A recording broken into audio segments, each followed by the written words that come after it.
o Fernando e eu temos uma origem comum, nós viemos do Rio Grande do Sul, mas não nos conhecemos lá. O Fernando mora, nesse momento, em Nova York, trabalhou com a...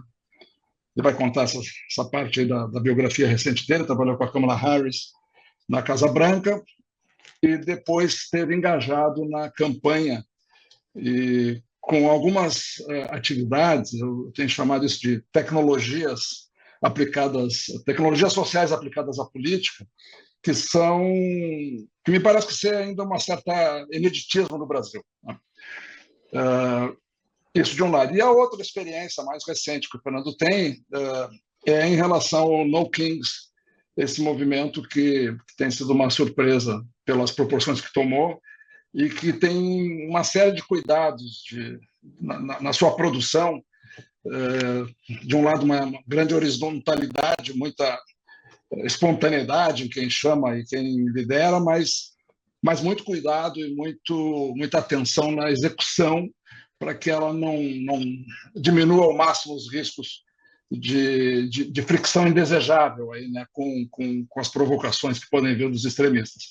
Então, acho que essas experiências, uma mais geral na política e outra mais específica, recente, atualizada no No Kings, são coisas que, por todos os lados, nos interessam, pelas pessoas daqui que são relacionadas ao Derrubando Muros, mas também pelos amigos que estão aqui hoje nos honrando aí com a presença, né? E eu vou me permitir fazer uma menção aqui ao Pedro Gonchovski, que é do G26, tem uma participação com irmã muito próxima aí do Derrubando Muros, e muito bacana te ter aqui, Pedro. Fernando, vamos fazer como a gente combinou, tá? Você larga, fala que você achar que deve, nos provoque, e a gente vai fazer um ping-pong. Não vai ser como palestra convencional, como a gente faz, o cara fala 30 minutos, daí vamos falar, vamos mais por você. Você larga os elementos e aí a gente faz um ping-pong e vai te entrevistando. Combinado. Se eu falar demais, muito obrigado de novo. Eu que agradeço. Se eu falar demais, tu me interrompe, então, Zeca. Ok. Mas obrigado pelo convite. Eu estou bem feliz de estar aqui. Tem um monte de gente que eu admiro muito e respeito muito nesse grupo, então empolgado para a nossa conversa. Eu vou falar um pouco da minha carreira e depois entrar na parte que acho que está todo mundo mais interessado, que é a parte da Casa Branca e da campanha. Como o Zeca comentou, eu nasci em Porto Alegre, eu trabalhei na política do Brasil por mais ou menos 10 anos, no governo do estado do Rio Grande do Sul, na prefeitura de Porto Alegre e em campanhas eleitorais em Porto Alegre e no Rio Grande do Sul durante aquele período. A última campanha que eu atuei no Brasil foi a presidencial de 2014, primeiro com o Eduardo Campos, depois com a Marina Silva. E aí moro aqui nos Estados Unidos faz 10 anos. Quando eu vim para cá, eu atuei na iniciativa privada por alguns anos, mas vim para fazer mestrado. Eu sou mestre em gestão pública pela Universidade de Nova York.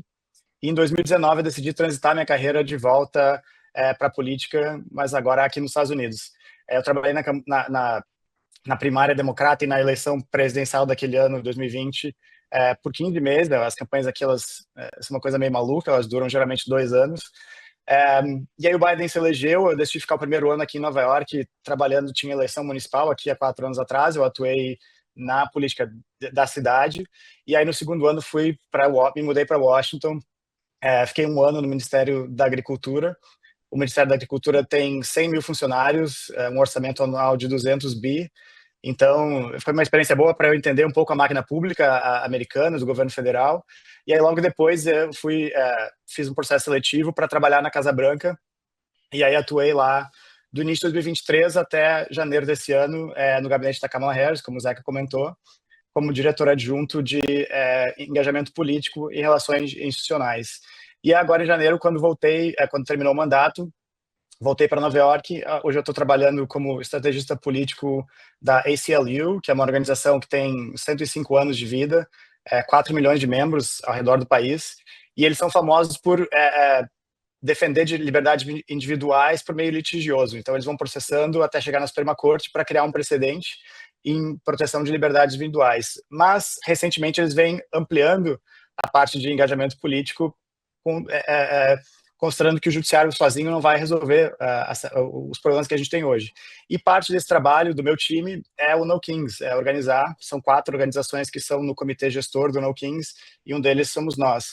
E só por questões assim de compliance também, eu estou aqui hoje no meu tempo pessoal, não estou representando o meu empregador atual. Mas vamos lá. Antes de falar da campanha do ano passado, eu vou fazer só uma introduçãozinha para explicar um pouquinho o que estava se passando na cabeça ou no time da Kamala Harris naquele momento.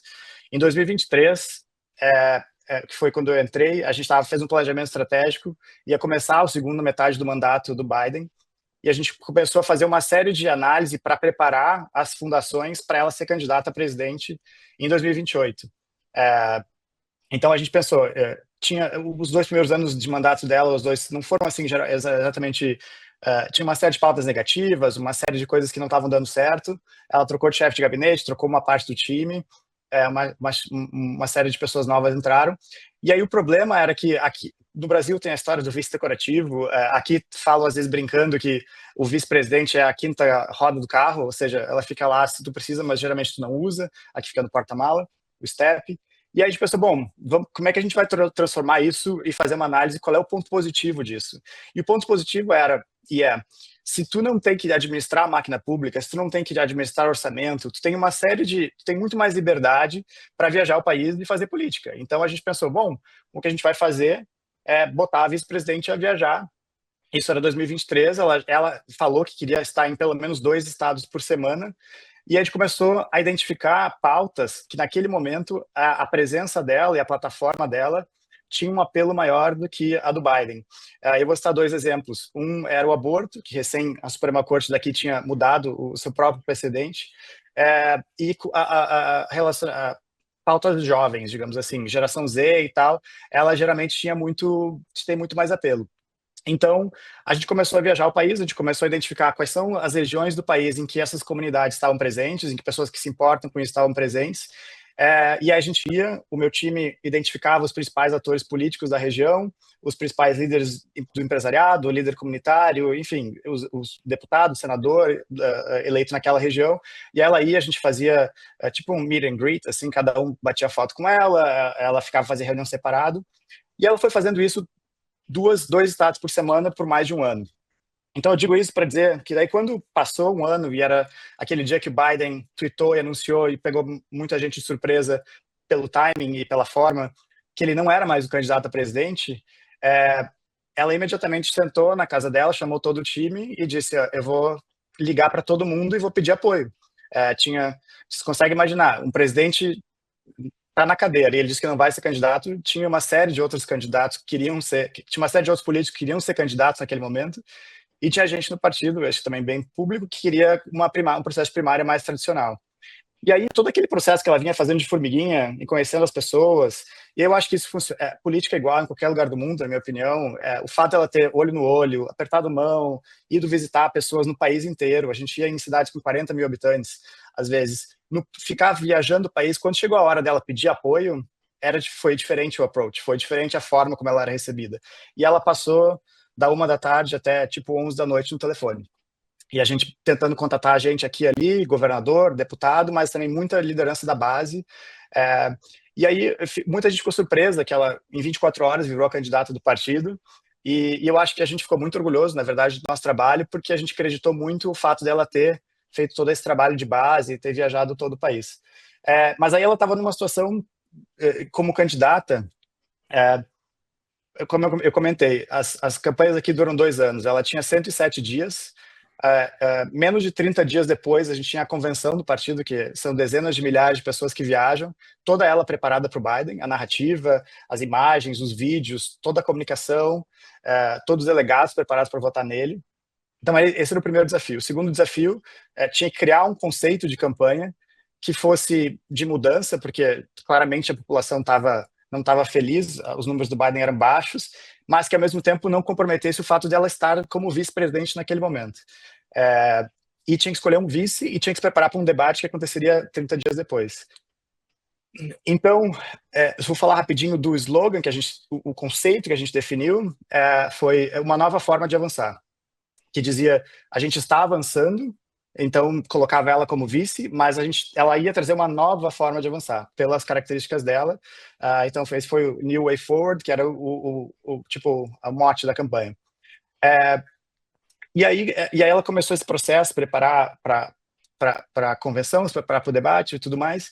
E vou falar um pouquinho, Zeca, de repente me interrompe quando tu achar, mas vou falar um pouquinho como é que geralmente quando começa, assim, a primeira coisa quando uma campanha vai acontecer, uma campanha presidencial vai começar. Basicamente, dois pilares. O primeiro qual é aquela questão, assim, que o candidato traz, que geralmente o candidato escolhe, que é mais uma coisa passional, uma coisa de coração. No caso do Biden, era recuperar a alma americana. Ele dizia que o Trump, no primeiro mandato, estava destruindo não o governo, o país ou a OTAN, mas tentar colocar numa coisa que tocasse o coração das pessoas, era a alma americana ou o idealismo americano está sendo destruído. O Trump, o Make America Great Again, também é uma coisa conceitual, não é exatamente uma pauta política.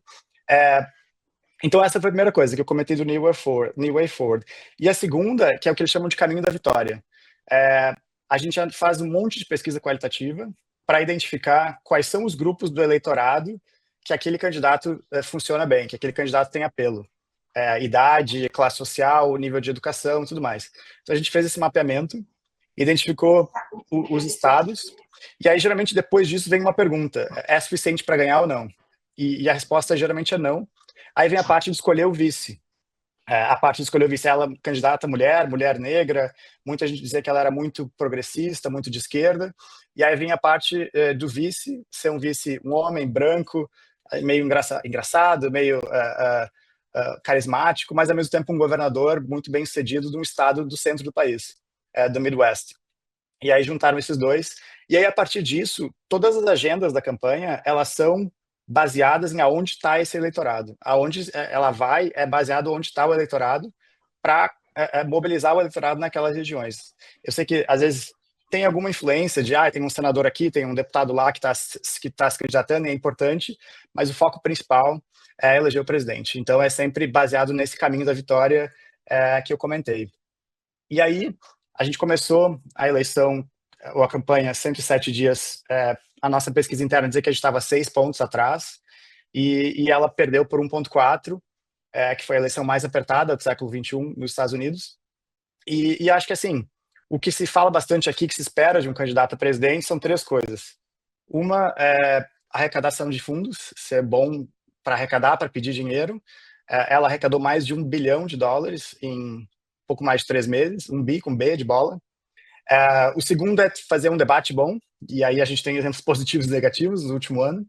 Ela destruiu no debate, acho que foi direita e esquerda concordaram, tanto que o terceiro debate que estava agendado já foi cancelado pela equipe do Trump. Não faria sentido para ele, eu, se fosse eles, faria o mesmo. E o terceiro ponto é ser bom de discurso, ser bom de oratória, ser bom de mobilizar as pessoas ao vivo. E no final, na reta final da campanha, a gente estava fazendo 3 estados por dia. A gente começava na costa leste às 10, 11 da manhã, fazia um no meio do país às 3 da tarde e o último às 7 da noite, lá no Arizona, Las Vegas, do lado esquerdo do país. E a gente estava tendo 35 mil pessoas em cada evento, e chegou ao pico de ter 75 mil pessoas num evento dela em Washington, na mensagem final à nação. Então, o que se esperava de dela como candidata foi feito. Eu acho que a nossa equipe de dados fala bastante disso, e talvez seja papo de perdedor, mas que ela vinha crescendo, ela vinha numa crescente, mas em 107 dias muita gente ainda não a conhecia, muita gente não sabia o que exatamente ela tinha a oferecer, mas sabia que ela era vice do Biden, e aí então ela carregava o peso do desgaste do governo, sem ter tido tempo para apresentar, para comunicar o que ela estava apresentando para a população. Mas, de novo, acho que aquela virada dela virar candidata é uma das partes mais bem-sucedidas, e quando a gente passou a fazer essa série de eventos e viagens, a gente voltava naquelas mesmas pessoas que ela vinha falando já desde 2023.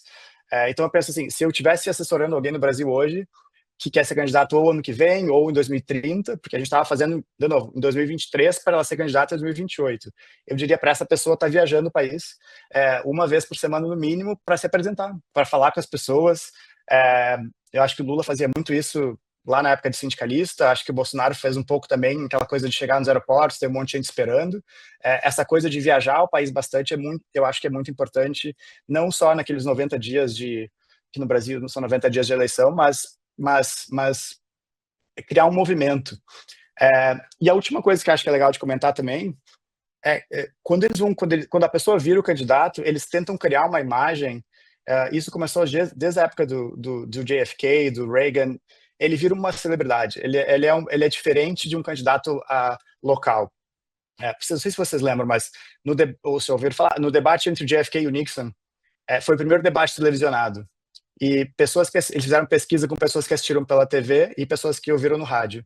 Quem assistiu pela TV tinha tendência a votar ou apoiar o JFK, porque ele era carismático e considerado bonito, e falava bem, se articulava bem visualmente. E quem ouviu no rádio tinha tendência a apoiar o Nixon. Então, desde lá, essa história vem crescendo, crescendo muito. O Obama foi o ápice também disso, cria-se uma imagem meio mítica, assim, mas ao mesmo tempo essa pessoa viaja tudo que é canto, fala com pessoas no país inteiro, em cidades pequenas, e aí aquele eleitor que vê aquela figura considerada uma celebridade, um popstar, vê ao vivo, ela fica ainda mais tocada e mais mobilizada a atuar.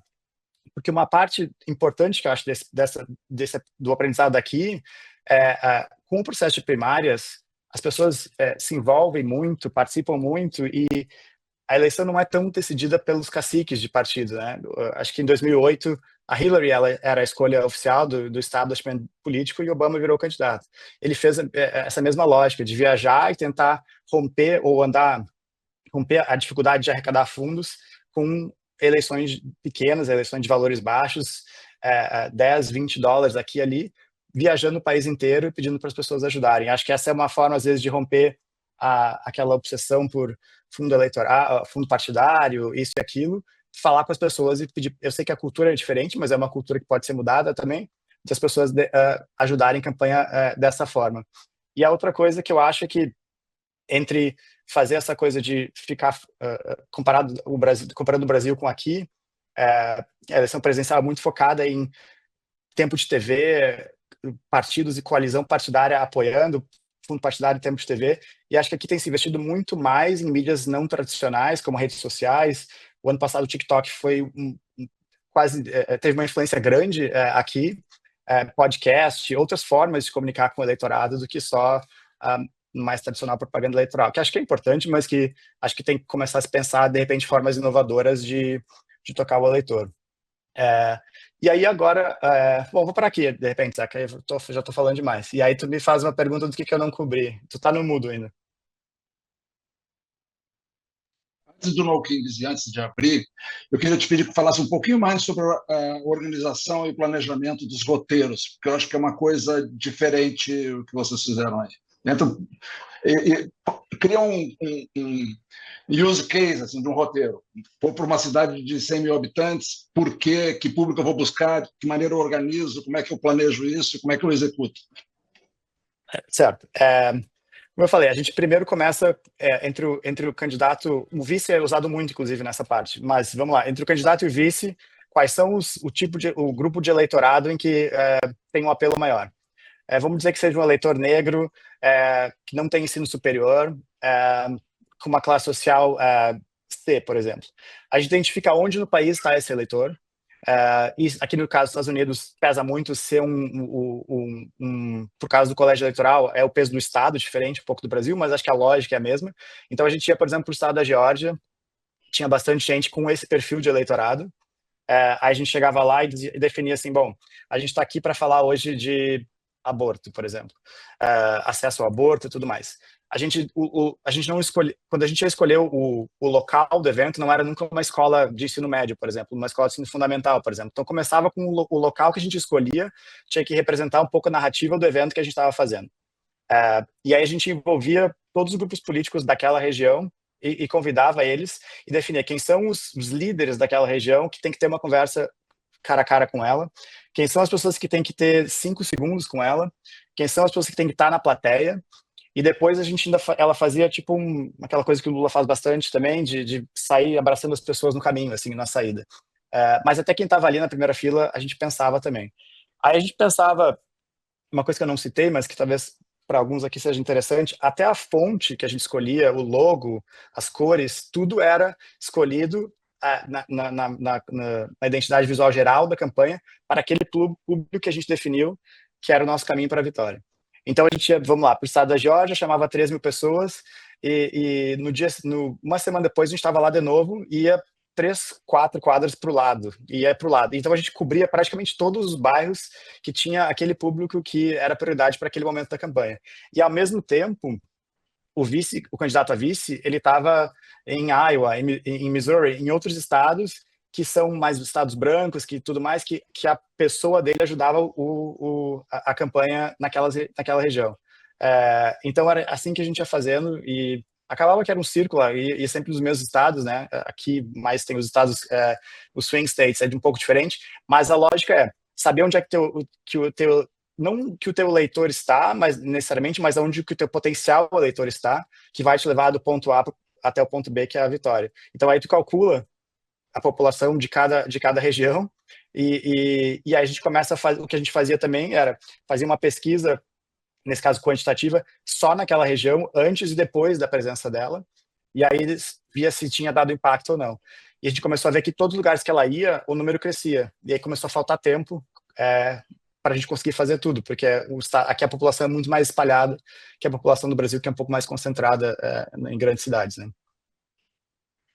E como é que coordenava essa ação do roteiro com a comunicação do TikTok, com a comunicação da mídia tradicional, com o debate, preparação para o debate? Como é que isso tudo era coordenado? Porque eu estou imaginando que era um exército de pessoas, cada um na sua missão.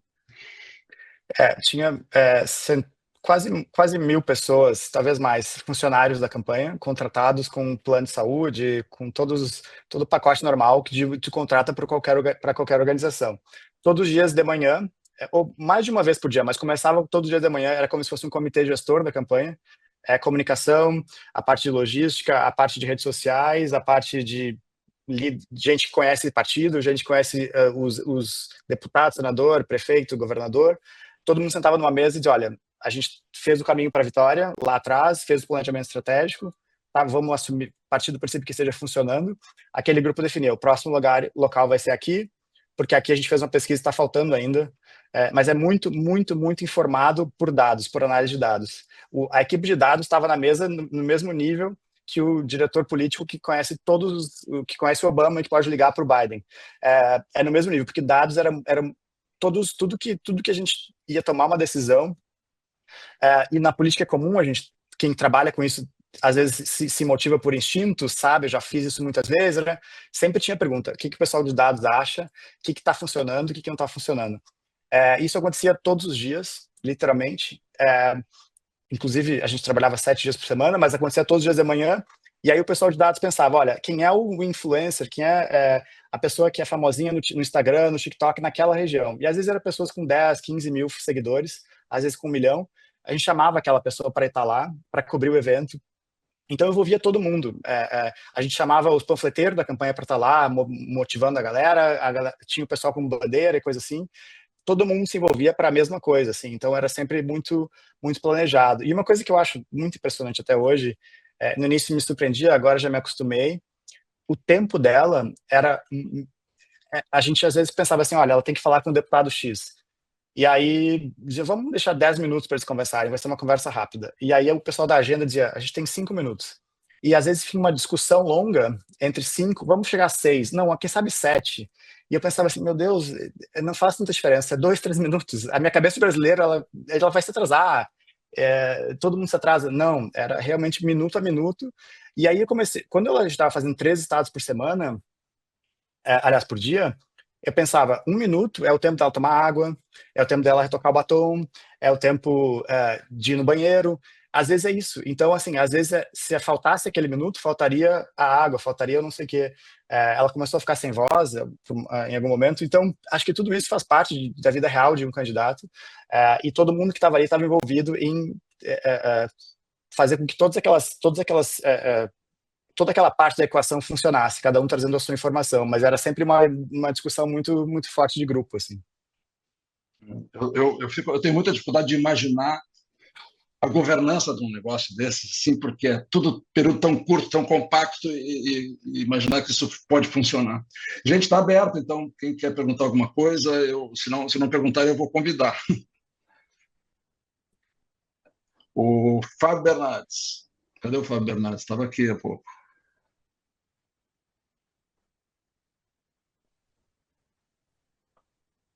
Manda bala, Fábio. Está convocado. Tá no mudo, Fábio. Eu vou convidar as Eu tinha pessoas certeza. Eu tinha certeza que tu ia me chamar. Eu não me Lógico. ofereci para fazer pergunta, para fazer a pergunta toda vez que tu ia me chamar ou não, porque eu tinha certeza. Fernando, obrigado pelo tempo aí. Sabe que depois eu fiquei me arrependi, eu saí com esse boné. Hoje eu tenho um boné da campanha da Kamala e eu devia ter vindo com ele. Hoje era o dia. Hã? Hoje era o dia de usar. Eu tenho uma bandeira também que eu comprei de encomenda para um amigo meu quando eu estava em São Francisco ano passado e acabei nunca entregando, fiquei para mim, não consegui fazer a generosidade. Fernando, eu tenho várias perguntas, mas eu não quero monopolizar aqui todo mundo, então eu vou fazer duas por enquanto, depois eu passo a bola e se tiver tempo eu volto para elas. Uhum. A primeira é o seguinte, eu tenho duas curiosidades. A primeira é, quando tu falou bem no começo ali que vocês faziam as pesquisas qualitativas, né? Essas pesquisas qualitativas de vocês, primeiro, se elas eram as quales normais que a gente está acostumado, se ainda é em 2024 nos Estados Unidos, no suprassumo desse movimento de marketing político eleitoral, ainda é o mesmo modelo de qualitativa que a gente viveu a vida inteira. Senta um grupo de pessoas, né, parecidas lá, do Agnes Campbell lá que setou isso. Se ainda é desse jeito, esse modelo, e como vocês dividiam isso para conseguir ter essa clareza de que o eleitor que elegia ou que puxava a liderança da candidata era esse eleitor tal e tal e tal, se vocês faziam isso por estado especificamente, ou se vocês faziam isso um grande mapa nacional e aí depois identificavam quais estados tinham esse tipo de eleitor. Essa é a primeira pergunta. E a segunda pergunta, que pode ter um pouco a ver com essa aí também, não é se vocês realmente desconsideravam completamente o que não era swing state. Porque eu sempre tive essa dúvida assim, a estratégia de campanha realmente olhava para isso, para esses estados e dizia, não, esses estados não adianta fazer esforço nenhum, que vai mexer muito pouco o ponteiro, então a gente não olha para isso, não se envolve com isso e foca só nos swing states, ou se vocês de vez em quando tinham algum tipo de olhar para eles. Certo. Qualitativa tradicional. A gente fazia duas, uma nacional, para definir a narrativa nacional, e aí depois fazer por estado só nos swing states, basicamente, ou nos estados que a gente identificou que a gente precisava, ou que era competitivo, um estado competitivo, como a Carolina do Norte, por exemplo, que não é necessariamente um swing state, mas que talvez pudesse virar. Mas é grupo de pessoas, tentava tirar aquelas pessoas que não eram tão isentas, fazia por raça, classe social, etnia, tudo mais, e bem tradicional mesmo. Ainda se usa muito. E o pessoal aqui, como eu falei, é obcecado por pesquisa, então às vezes fazia mais de uma, se achava que não confiava no pesquisador ou no grupo que pesquisou. E só ia nos estados que estavam no nosso caminho da vitória. Podia vir a Deus, eu falo Deus porque às vezes vinham uns políticos que eu não vou citar, mas de outros estados, pedindo, vem para o meu estado, por favor, preciso de ajuda. Não íamos, inclusive alguns estados, a não ser se fosse um estado assim que podia definir quem ia controlar o Senado americano. Mas mesmo assim, estou tentando lembrar um exemplo, não consigo lembrar nenhum agora. São mais os estados que iam definir a vitória dela, e a mesma coisa em 2020 com Biden, e quando eu trabalhei na primária também, aí era por estado, mesmo no estado, era só nas cidades do estado em que estava o eleitor que a gente tinha identificado que era o nosso path to victory. Então, pouquíssimas exceções. Uma exceção, quando a Beyoncé queria fazer um evento com a Kamala Harris, e ela mora no Texas, e tinha que ser no Texas. E aí fomos até o Texas, mas foi muito criticado, inclusive, por a gente estar indo para um estado que nunca ia votar nela, mas a gente pensou que valia a pena pela influência, óbvia, da Beyoncé no país inteiro. Ok, obrigado, Fernando. Marta, por favor. Marta Rett. Fernando, obrigada pela sua pela sua apresentação, deve ter sido fascinante, tá? Participar tão de dentro de um processo como esse. Eu entendi que o seu principal argumento é que a Kamala perdeu porque não teve tempo de ganhar, vamos dizer assim. Se ela tivesse mais tempo, teria ganho, né? E, portanto, você está dizendo, basicamente, que a debilidade principal dela não tem a ver com o conteúdo da mensagem, né? À época, houve uma discussão muito forte que ainda não desapareceu, né, de que o problema principal é uma espécie de misfit entre os anseios, mesmo do eleitorado, digamos assim, não republicano e a oferta do Partido Democrata, né, que estaria, digamos assim, de um lado monopolizado por ativistas que se fazem presentes nas primárias e definem linhas de campanha e definem candidatos, mas basicamente que o problema principal dos democratas hoje seria um problema de conteúdo, né, de ter uma proposta ou de ter um conjunto de propostas que estão basicamente descoladas dos principais anseios do eleitorado e não necessariamente o eleitorado conservador, né? Existe alguma reflexão entre os democratas? Existe uma reflexão na campanha nessa direção? Ou como é que você vê? Eu sei que você está muito dentro da campanha, mas eu gostaria de escutar a sua percepção sobre essa questão, que é uma discussão importante para os setores progressistas em geral, né? Por exemplo, quando você mencionou que ela conectou boa parte dos apoios dela em torno da questão do aborto, já me arrepia, porque digamos assim, do ponto de vista de uma campanha majoritária, não seria o tema que aglutinaria mais, né? Eu acho a questão do tempo foi um exemplo, né? Eu acho que é uma série de fatores que levaram à derrota dela, não só o tempo. Acho que o tempo foi um fator importante porque não dava oportunidade de comunicar muitas coisas que a gente estava sendo criticado. Então, por exemplo, ela foi criticada por apoio à comunidade trans, por exemplo. E a gente ficou na dúvida se a gente respondia o ataque que estava na propaganda eleitoral ou não. E aí, olhando todos os dias que a gente tinha até a eleição, não tinha dia suficiente para responder algumas coisas. Então, não se respondeu. Foi uma coisa também criticada não ter se respondido. Eu concordo que o Partido Democrata tem que pensar muito na sua mensagem. Um exemplo as pessoas passaram 4 anos reclamando do governo com relação à inflação, e a gente falava, não, mas se tu pensar, o PIB está crescendo, isso, e apresentava dados, e ficava uma coisa falando, não ouvindo as pessoas, né? Não ouvindo, as pessoas estão sentindo que a economia não está bem, e a gente apresentava dados, e ficava uma coisa cerebral e não conectava com o eleitor. Esse é um outro exemplo. São opiniões minhas, né? Não opiniões da campanha dela. Eu acho que a questão do aborto, por exemplo, em 2022, um dos grupos eleitorais que foi decisivo para o Partido Democrata sair tão bem eram mulheres de classe média que moravam em subúrbios e que apoiavam o aborto. Então a gente pensou, bom, se em 2022 esse grupo votou, lembrando assim que, né, aqui não é obrigatório votar. Então são grupos políticos que alguns votam, alguns não votam. A eleição acontece numa terça-feira em vários estados em horário eleitoral. Então a gente tentou tem algumas questões de privilégio também, pessoas que vão votar, e esse grupo apoiava o aborto. Esse é um exemplo, mas eu acho que o que faltou, quando eu falo no tempo, não se conseguiu realmente comunicar quem ela era. Uma das críticas enormes que a gente recebeu foi que o Partido Democrata não tinha nada para apresentar para a classe trabalhadora ou para a classe média. E aí, se tu olha a plataforma dela, estava tudo lá, mas ninguém lembra, nem eu quase sei te explicar aqui em detalhes. Eu sei que um dos pontos que aqui se critica muito, acho que é um problema quase... Eu sei que na Europa e aqui tem muito, é a questão habitacional, as pessoas não conseguem mais comprar imóvel.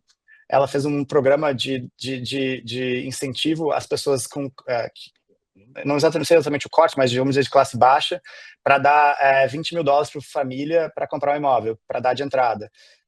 Se tu perguntar, fizeram uma pesquisa, provavelmente ninguém ouviu isso. Então, acho que é isso. A questão do tempo não era só isso. mas é que não deu tempo suficiente para a gente conseguir se comunicar de uma forma melhor. Acho que é isso. Fernando, mas tem ainda sobre... Só para terminar, acho que tem muita reflexão a ser feita no Partido Democrata, a própria forma como ele se lidou com a idade do Biden, de novo, a população inteira dizendo, nós achamos que ele está muito velho, e a liderança do partido diz, não, mas ele é o presidente. E aí, sabe, essa coisa de não ouvir o que as pessoas estão gritando, acho que foi um dos problemas. Acho que é um problema no Brasil também, nos dois lados, eu diria, inclusive, não está ouvindo como é que a população está dizendo e está se partindo de princípios que a classe política tem dito. Acho que foi um erro enorme que se fez aqui no ano passado. Mas eu acho também, assim, a eleição do Trump, ela teve, primeiro, a gente vendo a nossa linha de pesquisa, a tentativa de assassinato foi um divisor de águas na campanha, em termos de mobilização do lado deles. Foi no mesmo dia que o Elon Musk declarou apoio a ele, e o caminho da vitória dele envolvia homens jovens votando, e eles foram muito talentosos. Ele ia para luta, ele ia para podcast que é chamado aqui podcast de homens, digamos assim, que é um universo muito masculino, e eles fizeram muito bem essa parte do trabalho deles também. Ele estava no TikTok o tempo inteiro, em redes sociais, usando de maneira, critica ou não a forma, é uma coisa que funciona para o público dele. Acho que eles foram bem talentosos também, tem que reconhecer isso. Fernando. Pedro Gonçalves, por favor. Fernando, obrigado aí pela apresentação. Duas questões. Primeiro, eu queria que você falasse um pouco do No Kings. Como é que isso está acontecendo, quais as implicações, quer dizer, o objetivo e as implicações. E segundo, aparentemente a Kamala quer ser candidata novamente. Quer dizer, se você vê isso como provável, como desejado, como se ela vai ter mais chance desta vez do que teve na anterior. É isso, obrigado. Obrigado. Acho que a minha opinião aqui está bem comprometida sobre ela ser candidata de novo. Mas eu vou dizer assim, o ano que vem tem eleição para governador na Califórnia. Era uma opção para ela poderia ser candidata a governadora e provavelmente seria eleita governadora da Califórnia. A Califórnia é a quarta maior economia do mundo, se fosse um país, e ela decidiu não ser candidata. Eu acho que isso indica que ela quer deixar a porta aberta para... acho que é uma questão assim, ela não é hoje candidata, mas aquela coisa, o político, se tiver o contexto certo, ela vai botar o nome em 2028, é a minha opinião, e acho que ela seria uma excelente candidata. Acho que a questão ela não teve chance de ter uma campanha completa em 2024. Ela teve em 2019 e 2020, era primeiro, talvez ela não tivesse tanta experiência. Em 2024 ela não teve chance de ter uma campanha de 2 anos. Em 2028 ela poderia ter. É difícil saber agora, porque é difícil saber quem serão. Já se tem uma ideia, mas é difícil saber quem são todos os outros candidatos. Mas acho que ela entraria com muita força, por essa questão que tem muito aqui nos Estados Unidos, que o Trump se beneficiou, que é aquela coisa, a pessoa que ela cai no ringue e volta para a luta, eles admiram muito aquela coisa do comeback, e ela voltaria de novo e concorreria de novo com toda a experiência que ela teve e a máquina que ela teve em 2024. Quem seriam os outros nomes? Os outros, antes do No Kings, quem seriam os outros nomes além do Gavin Newsom da Califórnia? Olha, vou dizer que em 2019 tinha acho que 21 candidatos, vai ser mais ou menos assim. O Pete Buttigieg, que eu trabalhei com ele em 2019, vai ser candidato novo. Ele tinha 37 anos na época, foi ministro de transportes do Biden, administrou $1 trilhão. O governador de Maryland provavelmente vai ser candidato. Tem o senador de Connecticut, vai ser candidato. O governador Pritzker de Illinois. Quem mais? Deve ter uns 2 senadores que agora nem imagina que vão querer tentar também. Vai ter um monte de gente. Acho que é difícil saber quem vai ser o candidato do grupo do Bernie Sanders, eu diria. Acho que é isso que eu não sei ainda. Mas a parte do No Kings. Vamos lá, começou o governo Trump, foi assim, acho que ninguém esperava que fosse tão patrolado assim, a forma como foi. Aquela questão do Elon Musk, do Doge, de cortar a despesa, de terminar com o ministério sem autorização do Congresso, ou com a agência federal sem autorização do Congresso. E então ficou todo mundo muito na defensiva. Os movimentos sociais, os movimentos progressistas, os grupos políticos progressistas ficaram na defensiva.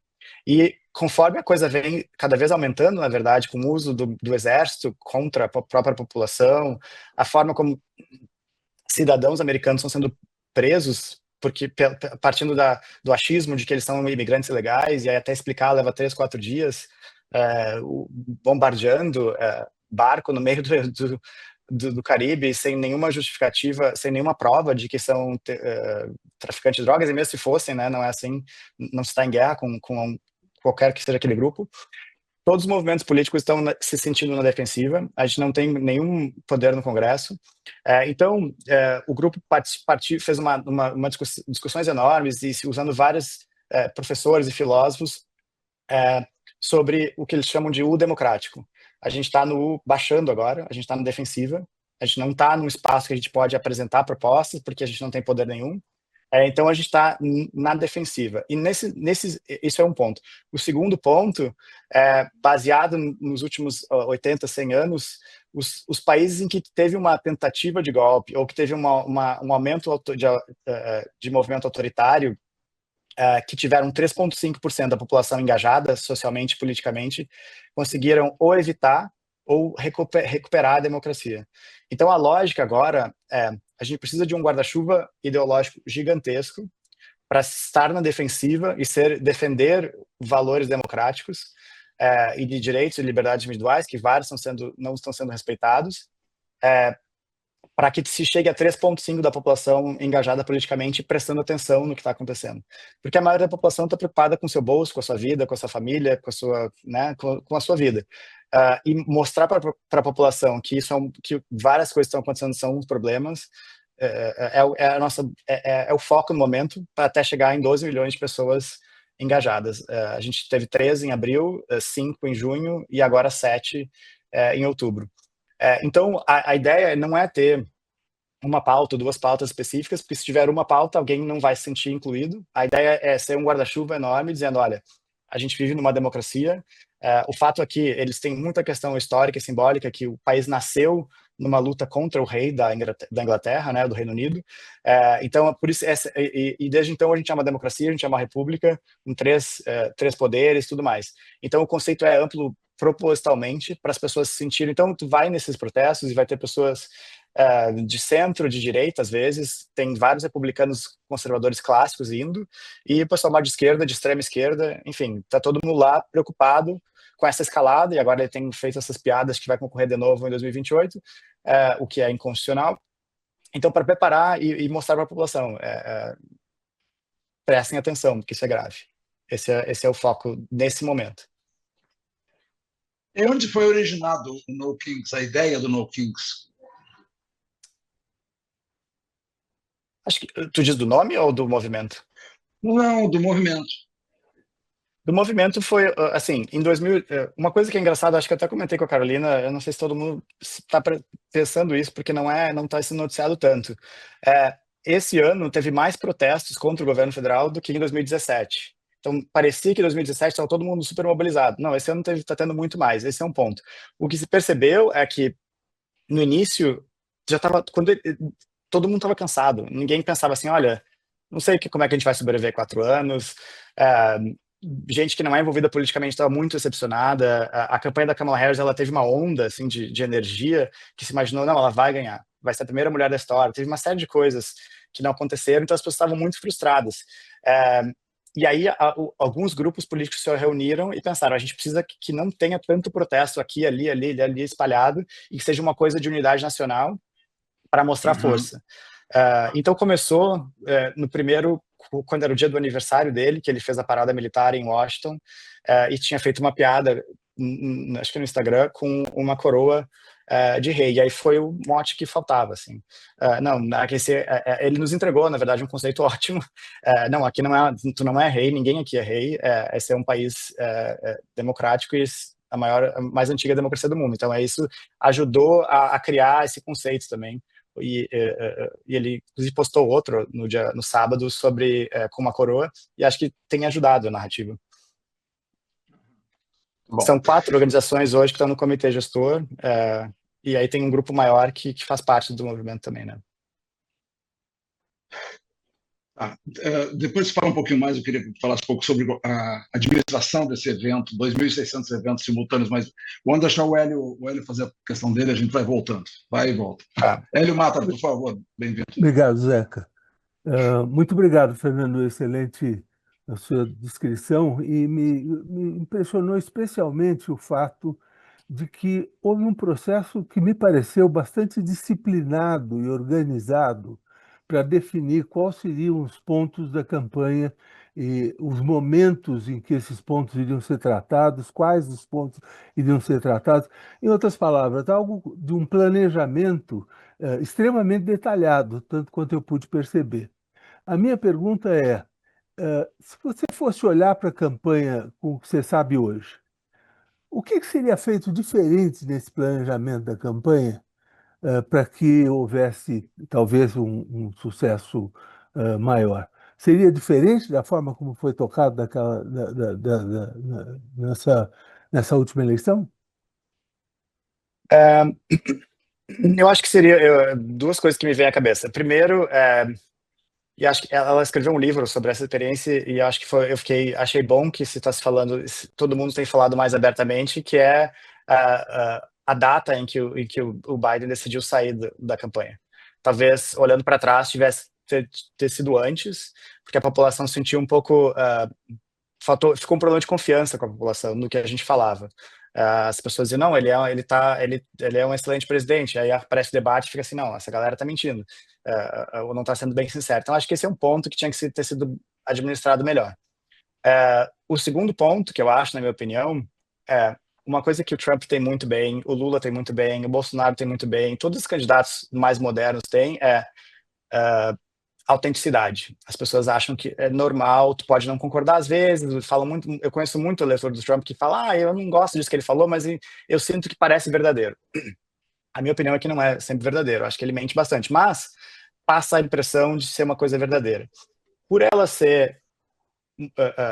ter que, voltando um pouquinho talvez, não é fácil ser a primeira mulher vice-presidente, não é fácil ser uma mulher negra vice-presidente. A cobrança dela eu via ser muito diferente dos políticos homens com quem eu já trabalhei, tanto aqui quanto aí.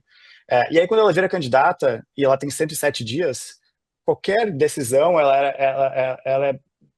é muito difícil de tomar uma decisão sem pensar. Uma decisão mínima minha pode comprometer todo o processo, porque o processo é tão curto. Mas eu acho, e aí às vezes algumas pessoas falavam que ela parecia ser um pouco não tão autêntica, que ela parecia ser muito scripted, que tudo que ela falava era talking points e não era verdadeiro. Eu via ela atrás, fora do palco, eu via ela no avião, e eu poderia dizer que não, mas eu entendo o que as pessoas falavam. Agora, quando ela está fazendo essa turnê do livro, ela fala mais palavrão, ela fica um pouco mais relaxada, que era o que funcionava para ela quando ela estava ao vivo. Mas na campanha ficou um pouco robótico, passou um pouco essa sensação. Eu acho que ela se preparar para a convenção, por exemplo, não é um processo fácil de fazer uma convenção que tu sabe que tu está entrando para a história, tu está falando para 20 mil pessoas, que cada ângulo da tua cara é analisado, se o teu olho está tremendo um pouquinho é analisado. Ela foi preparada por uma produtora de Hollywood, ela foi preparada por um técnico uma professora de técnica vocal, para poder colocar a voz do jeito certo. Acho que daí vem um ponto, mulher quando impõe a voz, geralmente aqui é criticada, ela está gritando. Homem grita o tempo inteiro no palco, que sempre é bom, mobiliza, a galera fica empolgada. Quando a Hillary aumentava um pouquinho o tom de voz, ela tá gritando. Então, acho que tudo isso começou a entrar na cabeça de todos nós, pensando, não, a gente não pode errar. E uma campanha que não pode errar, ela fica muito dentro daquela zona de segurança, e aí falta aquele tchan a mais, aquele tesão, aquela coisa mais que anima a galera. E às vezes isso é cometer um erro, é cometer uma gafe. O Biden passou a vida dele cometendo gafes, quando ele era bem mais jovem, para não falar que era a idade, mas há 20 anos atrás ele chegava na Pensilvânia e falava, oi Michigan, ele errava o estado, e a galera achava normal, porque achava, bom, uma pessoa que erra, uma pessoa que nem eu, fica uma coisa que relatable, né? Acho que são esses dois pontos que eu diria.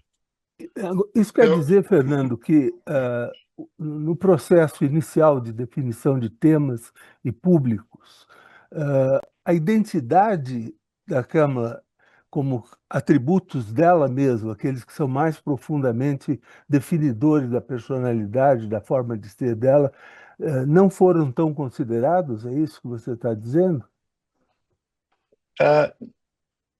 Teve meio que duas fases na campanha. Teve a primeira fase, que ela virou candidata, e meio que assim, a gente tinha que fazer tudo em 1 dia, 2 dias, 3 dias, e depois, com o tempo, meio que o establishment vai te sugando, né? E vai colocando ela, não, a gente já faz isso há 20 anos, já faz aquilo há 30 anos. Eu acho que foi considerado. Eu acho que um pouco foi assim, todas as decisões elas eram muito conservadoras nas decisões, muito preocupadas, assim. Então, eu acho que foi considerado, mas ela, por exemplo, ela é uma mulher negra, ela tem um gingado, ela gosta de dançar. Tu não viu ela na campanha fazendo isso, porque se pensava, bom, não vamos achar presidenciável, né? Não vai parecer presidenciável. Nunca se teve uma mulher na presidência, então se ela dançava, dizer, não, ela é mulher, não vai dar certo, o presidente não faz isso. E aí tu vê o Trump fazendo assim a dele o tempo inteiro, e é ridículo, mas pouco importa, funciona. Acho que ele próprio sabe que é ridículo, mas funciona para o público dele, as pessoas acham natural.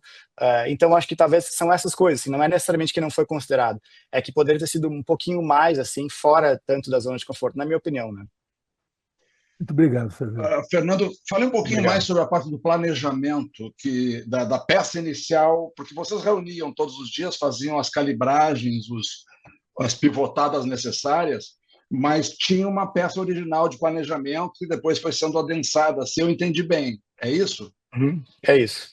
Então, fala um pouquinho sobre como é que é construído esse planejamento. Quem é que faz? Quem senta a bunda e escreve o planejamento? Como é que é isso? Como é que isso é feito? Não sei se eu entendi outra pergunta, mas o planejamento começa... que o Hélio mencionou a questão do planejamento estratégico da campanha, quer dizer, linha de campanha, os objetivos da campanha ao longo desse tempo que faltava, etc. Tinha um documento original que as pessoas responsáveis pelas partes se referiam para ter consistência? Como é que era isso? Ou não tinha? Tinha um documento inicial e tinha documento para tudo. Tinha documento dizendo assim, olha, tinha meio que fosse como se fosse um modelo de evento, por exemplo. Como é que era o modelo de evento? Tinha documento para a forma como as pessoas iam falar com o eleitor. O nosso panfleteiro tinha um script, como é que eles iam falar com o eleitor para manter a conversa dentro dos nossos talking points. Tudo tinha um documento e era ajustado conforme se acontecer alguma coisa. Mas a gente usava... tinha aquele documento base, depois tinha um documento por estados, depois tinha um documento por faixa etária, depois tinha um documento por classe social, depois tinha um documento, mas era tudo baseado naquele conceito inicial. E aí tinha um conceito, e aí ia-se para táticas. Aí cada grupo tinha uma tática diferente, mas a lógica era a mesma, o conceito era o mesmo, e as táticas que eram diferentes. Tá bom.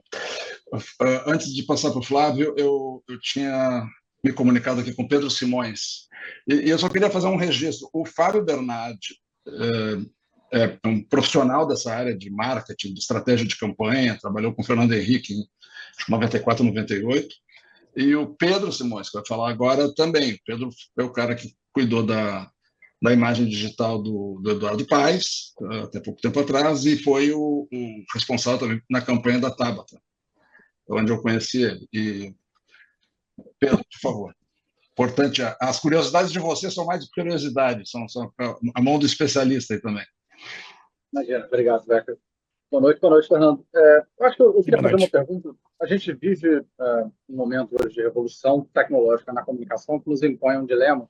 Eu acho que não é do que funciona ou do que não funciona, é do que tanta coisa funciona, em que nível elas estão acontecendo. O que eu quero dizer?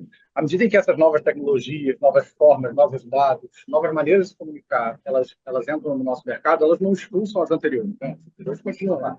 Então, a propaganda no rádio continua importante, o quali continua importante, apesar dos dados que você está em rede social. Então, a pergunta que eu queria te fazer é, de novo, um pouco uma pergunta, o que você faria diferente, mas nesse ponto específico, assim, o que você sente que ainda era uma promessa e que, olhando para trás, não valeu a pena investir? O que você sente que ainda funciona muito bem? O que está mudando? Assim, o que você apostaria? Porque eu acho que esse é um dilema que a gente se pega muito numa campanha, como o Zeca falou, você tem 1000 coisas para fazer e o nível de intensidade que você pode dar a um treinamento de debate ou a uma agenda de campanha, ou o número de dados, né? Se eu tenho 4 atributos para pesquisar, 4 fontes de dados, a quinta fonte, se ela não melhora muito a minha resposta, já não está valendo a pena, porque é mais tempo. Então, essa é um pouco a minha pergunta. O que você acha que você faria diferente? Gastaria menos tempo em alguma coisa, ou mais tempo em outra, do ponto de vista de comunicação? Eu acho que a gente passou muito tempo focado em mídias tradicionais. Né, a CNN, New York Times, MSNBC é meio que muito próximo do Partido Democrata, então ainda tem muito peso nas decisões. E aí tu vai olhar os números de audiência de um programa da CNN é 1/10 de um podcast que a gente não foi. Então, assim, acho que focaria... Eu não sou profissional de comunicação, né? Mas acho que focaria mais tempo nessas mídias não tradicionais, porque só que daí vem um outro ponto, que talvez até o que a Marta me perguntou antes. Podcast é um formato aberto, né? Tu não combina com pergunta, tu não sabe as perguntas, é uma conversa. Aqui os podcasts tem uns que duram 2 ou 3 horas. Tu pode ficar numa conversa sem estrutura por 3 horas, não é fácil, é difícil, é fácil tu cair numa armadilha, falar uma coisa errada e tudo mais. Mas aí entra a questão da autenticidade. Eu acho que uma conversa de 3 horas, ela soa muito mais autêntica, como tu está conversando com teus amigos, do que uma entrevista mais formal. Mas eu acho que cada vez mais dedicaria menos tempo para mídias mais tradicionais, para horário eleitoral gratuito, e muito mais por uma estrutura totalmente descentralizada de micro-influencers, de influencers pequenos pelo país inteiro.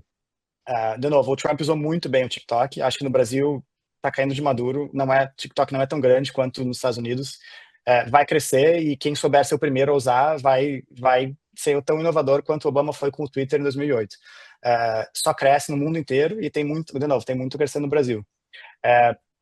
Então, eu acho que é isso. Acho que a gente estava, talvez para ajudar aqui um pouco do contexto, no meio do período em que ela era candidata, vieram 3 ou 4 estrategistas da campanha do Obama. E se pensou assim, bom, aquilo foi uma campanha incrível, histórica, vamos tentar usar algumas referências daquela campanha. Só que o mundo é totalmente diferente, né, 2024. Então, algumas coisas que se fez para o Obama que deram super certo, a gente investiu muita grana, muito tempo, e deu completamente errado. A gente tinha a J.Lo, a Beyoncé, Hollywood inteiro com a gente, e o pessoal queria ouvir o seu podcast favorito com a Kamala Harris. Não queria... Estão um pouco ligando para Hollywood hoje em dia. Então, a lógica é um pouco diferente. O George Clooney está apoiando ela. O pessoal não estava tão preocupado, estava muito mais preocupado com o seu influencer que te segue, que fala de maquiagem, ou que fala de futebol no seu bairro ou na sua cidade. Então é isso. E acho que isso ainda é uma transição e é difícil para o pessoal, especialmente o pessoal que faz isso há muito tempo, entender a força disso. O Joe Rogan é um podcast super famoso aqui nos Estados Unidos e ela foi super criticada por não ir. E ele tem uma audiência que é 10 vezes maior do que o 60 Minutos da CBS, que exigiu muita preparação. Então esse é um exemplo. Acho que eu focaria muito mais em descentralizar totalmente a estratégia. Excelente. Esse ponto é fundamental para nós. Flávio Bartman, por favor. Fernando, a sua apresentação foi ótima e excelente ao mesmo tempo. Obrigado. Parabéns. A campanha da Kamala foi profissional. Eu acompanhei de perto aqui, eu acho que não poderia ter sido feito muito melhor. O problema é que a montanha era muito alta. A primeira coisa que você falou, você mencionou, foi o caminho da vitória, certo? O caminho da vitória é muito mais fácil para os republicanos do que para os democratas por causa do colégio eleitoral. 18% da população americana, concentrada em estados pequenos e conservadores, elegem 52 senadores, 52 membros do colégio eleitoral. Isso faz uma diferença enorme.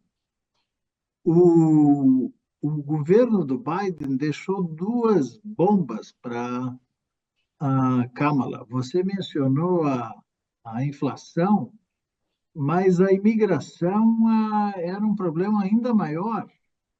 O pessoal, e o pessoal, é difícil o pessoal fora dos Estados Unidos entender isso, e mesmo o pessoal aqui de Nova York, mas o pessoal no Arizona, no Alabama, no Texas, isso era um problema enorme. E os democratas não tinham uma resposta. De uma forma ou de outra, a Kamala também estava associada com o Biden. E o Biden ele é eu não quero ser desrespeitoso, mas o Biden passou o sell-by date dele há muitos anos atrás, certo? E para complementar ainda mais isso, Fernando, as propostas, existia um nível muito diferente nas propostas dos republicanos e dos democratas. A gente precisa de muito tempo para discutir isso, mas as propostas democráticas tinham a ver com o conceito de democracia, com os direitos humanos, os direitos trans, os direitos das mulheres. E o Trump tinha propostas simples. Eu vou deportar 11 milhões de ilegais, a gente Pena vai de morte para fazer traficante. traficante, etc., etc. E o Trump, ele é um ótimo campaigner. Ele é um gênio político. Ele é uma pessoa desprezível, mente o tempo todo, etc., etc. Mas ele é um gênio político que tem um impacto enorme. Se eu andei por alguns estados aí, Idaho, Wyoming, Utah, ele é visto por 50%, 60% da população do eleitorado como Deus. E isso faz uma diferença terrível. Então, a montanha que a Kamala tinha que escalar era 2 vezes o Everest. É, É impossível. eu concordo. Eu acho que eu comentei que ela teve 107 dias, né? Ele vem fazendo campanha há 10 anos. O Trump nunca parou de fazer campanha desde que ele concorreu à primária republicana em 2015. Ela fez tinha toda uma discussão da plataforma econômica dela, chamava Opportunity Economy, uma economia de oportunidades, classe média e tudo mais. Ficou perdido na narrativa, uma da fronteira, como tá totalmente razão, a fronteira estava a sensação de fora de controle, e até gente em estados que são longe, que moram longe da fronteira, sentiam assim, fica uma sensação de que a coisa está meio, tá uma gandaia, tá todo mundo entrando aqui. Concorde ou não, não importa, acho que essa era a percepção. Não existe um país sem fronteiras, né? Tem que ter regras e tudo mais, de direitos, mas enfim, a sensação não era essa. E acho que ela teve o peso disso tudo sem ter o tempo de se apresentar e dizer o que ela pensava sobre esse assunto. E se ela falasse, olha, acho que o Biden fez tudo errado com relação à imigração, o pessoal ia dizer, pô, mas essa mulher não é leal, ela está sendo desleal com um presidente que está na cadeira onde ela está. Era uma linha muito difícil de navegar, era uma montanha muito grande. Eu viajei com ela para 25 estados, fiz mais de 300 eventos com ela e vários lugares a gente mal conseguia tentar falar com as pessoas, porque elas já estavam com essa ideia de 10 anos do Trump falando que imigrante é a pessoa que está fazendo tu não ter um emprego, porque o imigrante roubou o teu emprego. E então era difícil, não se conseguia apresentar nada além tentativa de assassinato, a idade do Biden, era muita coisa para a gente conseguir tentar romper esse ruído todo e conseguir comunicar qualquer coisa que fizesse sentido. Mas mesmo assim, eu diria, tu vivenciou a onda de energia e de excitement e as pessoas estavam acreditando que talvez fosse dar para subir essa montanha. Mas realmente era uma missão quase impossível. Mas 1,4 de diferença final, aparentemente foi o que deu para fazer, né? Meu prêmio de Fábio consolação. Bernardi. Minha medalha de consolação. Tá. Tem que abrir o microfone, Fábio, por favor. Fernando, eu tenho 2 perguntas, uma bem objetiva e outra um pouco mais complexa. A objetiva é a seguinte: tu falou um pouco na resposta para o Pedro ali sobre a questão de fazer menos, né, meios convencionais, mídias tradicionais. E essa lógica, ela pressupõe também mais tempo de campanha, né, para poder fazer a substituição disso por uma coisa que vocês não tiveram, porque vocês não tiveram esse tempo todo de campanha. Quanto mais tempo de campanha para fazer essa coisa do micro-targeting, de ficar discutindo, achando micro-influenciadores, espalhando, né, polinizando a campanha em vários lugares diferentes, descentralizadamente, precisa de tempo para fazer isso, né? Por outro lado, vocês, eu não sei se no final da campanha terminou assim, mas eu me lembro de um dado em algum momento da campanha que a Câmara tinha investido 20 vezes mais que o Trump em anúncios digitais na Meta. E vocês tinham pouco tempo, investindo bastante dinheiro a mais do que o Trump nessa reta final na Meta, e ao mesmo tempo, eu não sei como é que vocês trabalharam a parte de mídia tradicional, mas eu fiquei com a sensação de que se vocês não tinham tentado fazer uma coisa, que não haveria tempo suficiente para ela, e se não era melhor ter acreditado mais na mídia, na TV, por exemplo, para poder espalhar um pouco de uma mensagem anti-Trump ou aquele conceito todo que o Trump defendia, se haveria tempo para fazer essa estratégia descentralizada na campanha dela. Esse é o primeiro ponto. E se vocês acreditam que realmente, se vocês tivessem focado, se a estratégia de focar menos nessa parte mais tradicional, foi uma boa escolha diante do tempo que vocês tinham. Mas a pergunta que eu mais queria te fazer é a seguinte: eu achei que ficou muito evidente o contraponto de uma campanha com a outra, desde que a Kamala entrou na campanha.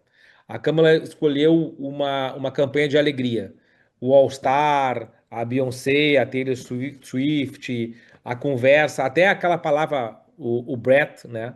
Lá, que significa meio uma criança rebelde e tal, que veio lá da Charlie lá.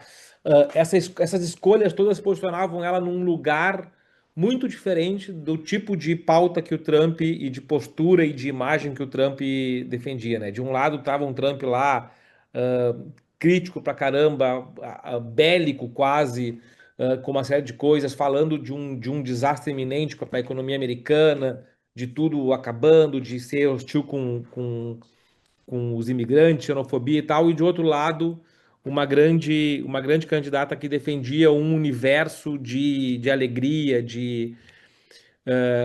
isso foi intencional ou isso foi produto da personalidade da Kamala? E se foi intencional, tu acha que se tivesse mais tempo, esse mood conseguiria ser construído na população?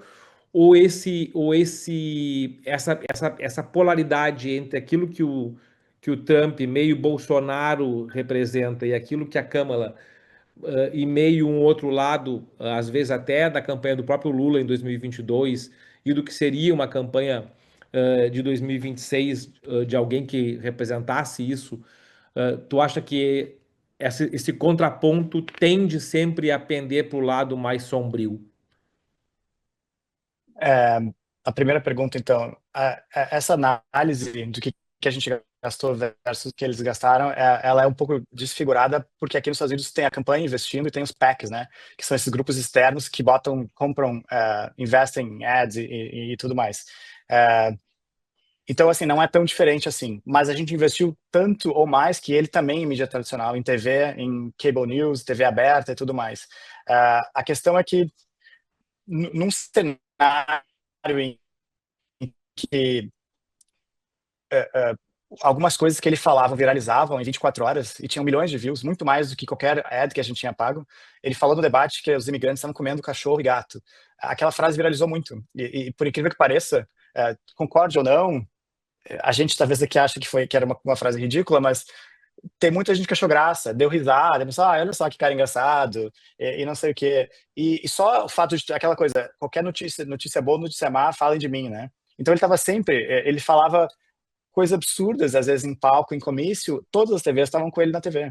Então não era só o que a gente fazia em mídia paga, era essa força que ele tem, muito de pautar tudo, pautar todas as notícias, pautar o noticiário, pautar a rede social, e essas coisas que são absurdas, mas que viralizam. Enquanto isso, a gente estava lá falando, porque democracia é um valor importante, porque a gente tem que proteger, não tem que ter o exército na rua, porque 11 milhões de imigrantes não são todos traficante ou bandido ou assassino. E ele dizia, não, os imigrantes estão comendo cachorro. Então, assim, é muito difícil de tu chegar, entender qual é o ponto de narrativa que tu vai fazer sem comprometer os valores, o que a gente acredita, e ao mesmo tempo chegar no ponto em que a população está. Mas a gente gastou quase a mesma coisa, ou mais que ele, em mídia paga tradicional. De falar, dinheiro não era o problema na época da campanha. Então tinha muito na televisão, mas ele tinha muito na televisão também. O Elon Musk botou 300 milhões, além do que a campanha tinha arrecadado, né? Por fora esse valor, que é uma insanidade aqui como que campanhas são financiadas. E o segundo ponto... Só, Fernando, fazer uma observação sobre o teu ponto aqui, que cabe para a gente pensar sobre essa dinâmica da polarização no mundo, né? A gente vai botar o dinheiro que botar no digital, no Ads, nunca para fazer viralizar um absurdo que a gente mesmo fala, né? Uhum. O absurdo viraliza com a monetização muito mais baixa, né? E a gente nunca vai pagar para a gente viralizar um absurdo que a gente mesmo falou, né? É uma das maiores brigas, né? Até porque a chance da gente falar absurdo é muito viralizado. Mas claro, mas mesmo que a gente quisesse fazê-lo para tentar ter um tipo de repercussão, né? A gente não conseguiria ter o pudor de fazê-lo já seria difícil, né? Romper. Agora, de escalar eles, jamais. Exatamente. Fábio, eu esqueci a tua segunda pergunta. Não, é sobre aquele contraponto da alegria com essa isso, exato. temática. Se ela é proposital como um conceito de campanha ou se era fruto da personalidade dela e se isso é meio inevitável que seja assim e que o lado de cada alegria, do amor, da coisa perca sempre. Eu acho que é um pouco... Eu acho que é um pouco dos três. Um é dela, isso. Ela sempre fala... ela fala, eu como não de café da manhã, no café da manhã. Já recebi muito não na vida, mas sempre tenho uma visão otimista de futuro. É um pouco da coisa do Partido Democrata, acho que desde o Obama, aquela coisa hope e change, e fazer uma coisa assim grandiosa, otimista e bem patriótica, inclusive, de uma maneira diferente do patriotismo dos republicanos. Era uma estratégia. Eu acho, na minha opinião, que tem... as pessoas precisavam muito daquilo, principalmente do Partido Democrata. As pessoas elas estavam carentes de uma visão otimista, de uma visão de futuro, porque a gente tinha um presidente de 81 anos, ou de 80 anos. Então não se via futuro ali. E ela trouxe essa ideia. E acho que daí não é nem só no que tu fala, mas é como tu fala. Uma das coisas que mais viralizou foi uma gafe dela num evento na Casa Branca, que daí a gente distribuiu no TikTok. Uma gafe dela. E aí ela adotou, ela fez piada com isso umas 2 ou 3 vezes. Então, às vezes não é intencional, mas a gente não ter vergonha da gafe acho que é importante. O negócio do Brett foi a mesma coisa. Eu não consigo imaginar a campanha, antes dela ser candidata, a campanha adotando aquilo. A gente botou nas nossas redes sociais a cor do Brett. O Brett era uma coisa desse verão, aqui do verão passado, nos Estados Unidos, de ser meio rebelde, meio cometer muito erro, meio adolescente e tal, mas assim, ser uma pessoa no caminho certo. Que é o que todo mundo, na verdade, todo ser humano é. Então a gente começou a adotar algumas dessas referências, então era menos o que a gente falava e mais como a gente falava, na minha opinião. E acho que as gafes que ela teve e a gente abraçou deram muito certo. Deu mais certo provavelmente que uma coisa que a gente gastou milhões na televisão. Mas você mencionou em algum momento aí que faltava reconhecer que aquela percepção das pessoas sobre a inflação, sobre os imigrantes e tudo mais, havia uma percepção um pouco pessimista que o Trump navegou. Você acha que a opção pela natureza que você está dizendo de ser positiva dos democratas, do Trump, do Hope, não sei o quê, e a natureza da Câmara também, então ela foi nessa coisa da alegria que o Fábio colocou. Se você tivesse que calibrar isso, você mexeria nessa calibragem ou manteria o tom? Mesmo que, porque do ponto de vista tático, operacional, vocês tiraram partido das gafes e tudo mais, mas em termos de partido geral, tá? Essa linha alegre versus uma linha mais uma penumbra assim, permanente que o Trump explorou e que aparentemente é mais fit com a sociedade americana, né? Como é que você vê isso aí? Claro que eu estou comentando depois da derrota, né? Fica fácil, a gente sabe o resultado. Mas teu sentimento mesmo. A nossa conversa aqui é uma conversa livre, não tem... Eu não mudaria isso, sinceramente. Eu acho que não era uma coisa não era uma coisa necessariamente alegre. Eu não qualificaria assim. Eu acho que era uma coisa assim. E aqui tem uma coisa meio clássica do Joyful Warrior, que é o guerreiro joyful, o guerreiro feliz, talvez seja a palavra. Mas eu acho que o problema não foi esse, sinceramente. Eu acho que o que faltou, talvez, teria sido um pouco mais de ads negativos contra o Trump. A gente não fez tantos, a gente não respondeu, a gente não fazia tanto negativo, porque não tinha tempo. Se a gente, como eram poucos dias, a gente tinha que escolher um ou outro. E aí se escolheu os positivos para apresentar mais ela, porque a percepção era, as pessoas não conhecem tanto ela. Então, se a gente perder tempo falando mal dele, não vai dar tempo de apresentar ela. Legal. Uma das maiores buscas no Google no dia da eleição foi quem era Kamala Harris, ou alguma coisa assim, com o nome dela, no dia da eleição. Então, eu não mudaria o tom, eu acho que faltou talvez um pouco mais ataque negativo respondendo aos ataques dele. Isso a gente poderia ter botado comendo cachorro e gato em tudo que era lugar e fazendo assim, isso é ridículo, isso aqui não, ele tá gaga, uma coisa assim. Não se fez tanto isso. Muito bom. Está aberta a pergunta para uma última questão. Eu tenho uma, já que eu acho que a gente podia te explorar. Zoran Mandani, qual é a tua percepção da campanha? A eleição começou, a votação começou hoje. Você está achando que está resolvido ou não está resolvido? Eu estou morrendo de medo. Eu acho que está resolvido. Acho que ele fez um evento ontem aqui em Nova York que foi absurdo. As pessoas não vão para efeito de prefeito aqui nos Estados Unidos. Aqui em Nova York tinha acho que 13, 14 mil pessoas, porque talvez nunca aconteceu. Eu acho que é um bom exemplo, e isso é totalmente aplicável para o Brasil. Ele tem 34 anos, se não me engano, 33, 34. Deputado estadual no segundo mandato. Deputado estadual no segundo mandato. Aqui cada mandato é 2 anos, então ele está na Assembleia há 3 anos e meio.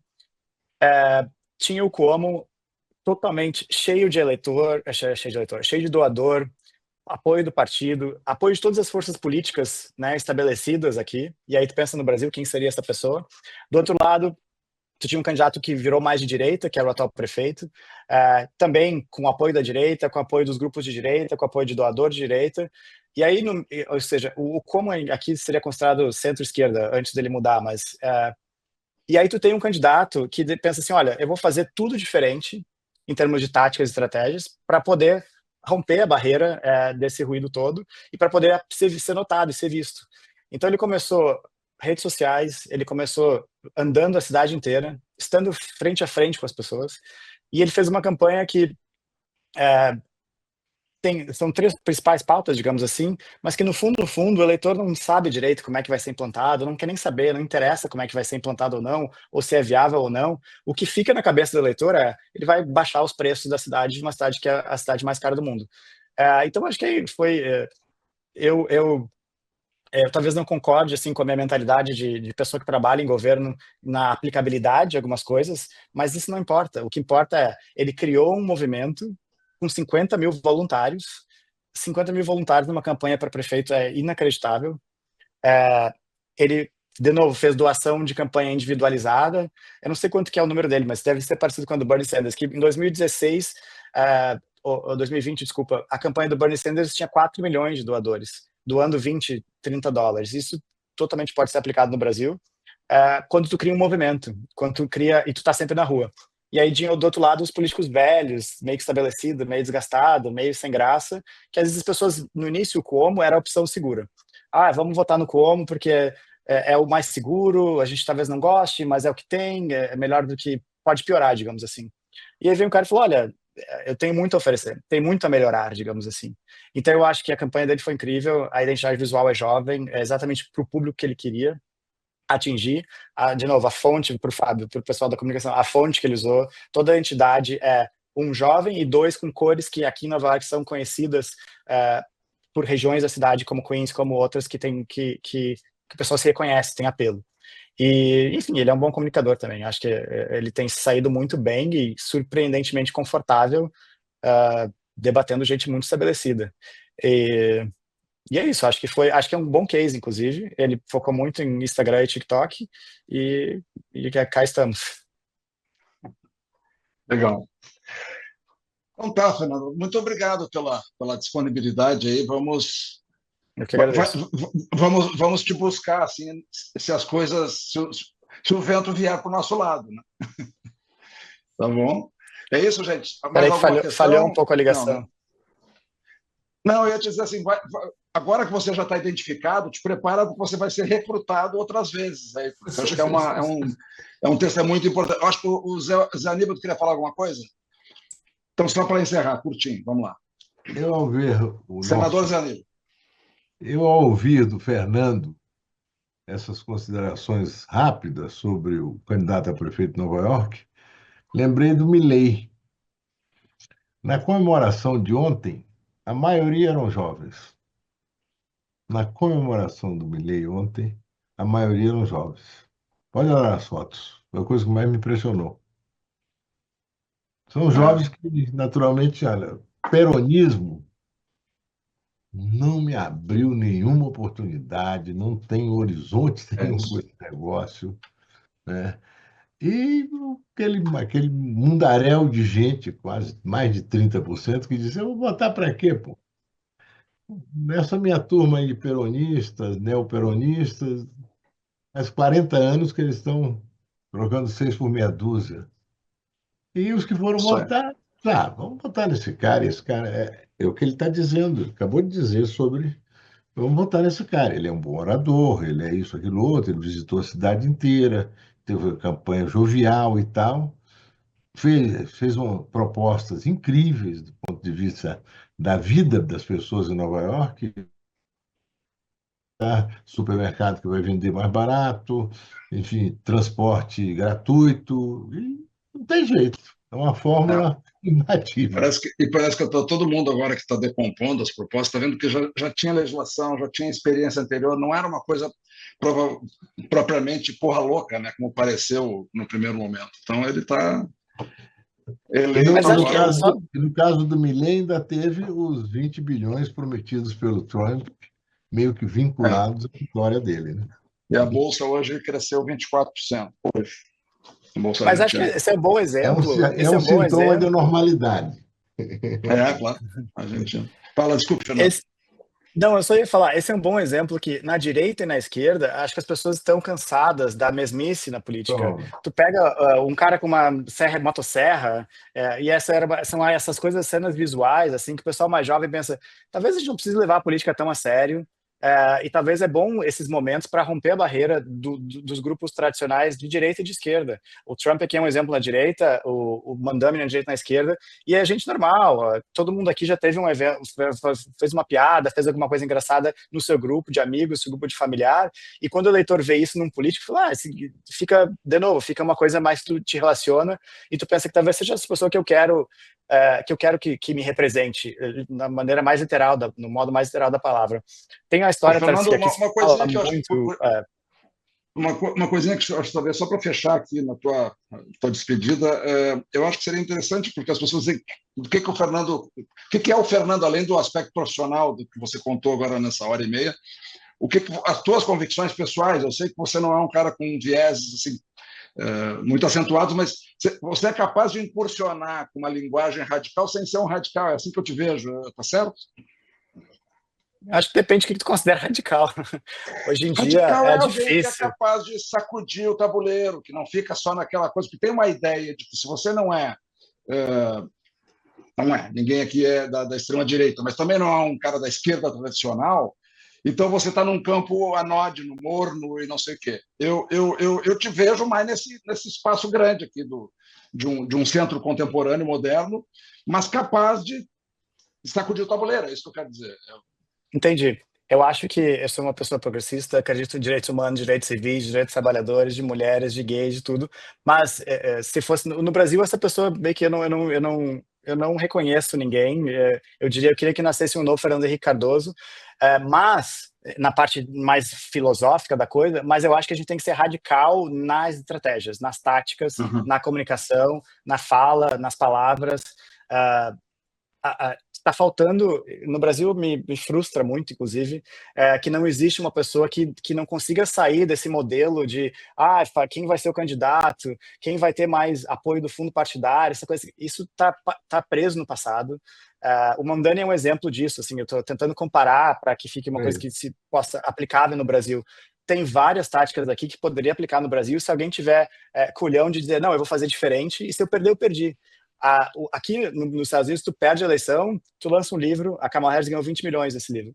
Tu vai para uma empresa, para uma board de uma empresa, e tu faz a tua vida. No Brasil, o pessoal tem medo de perder a eleição, assim como se não vou pagar minhas contas. É uma coisa que muito preso ao cargo. Eu acho que a gente tem que ser preso e focado em ajudar as pessoas, em mudar o país, não preso tanto no cargo. O pessoal ali, olha, ou me candidato para A, B ou C para eu ter um cargo. E acho que falta isso, um pouco de visão assim, eu vou fazer uma coisa diferente e vamos ver se está certo. E se não der 2026, talvez 2030 dê. A gente não podia encerrar sem que você falasse sobre isso, porque eu tinha essa percepção, mas eu achei legal você compartilhar. Eu queria que você falasse isso. Então tá bom. Legal, obrigado. Gente, obrigado Gui. Chegou a tarde, Gui. Na próxima.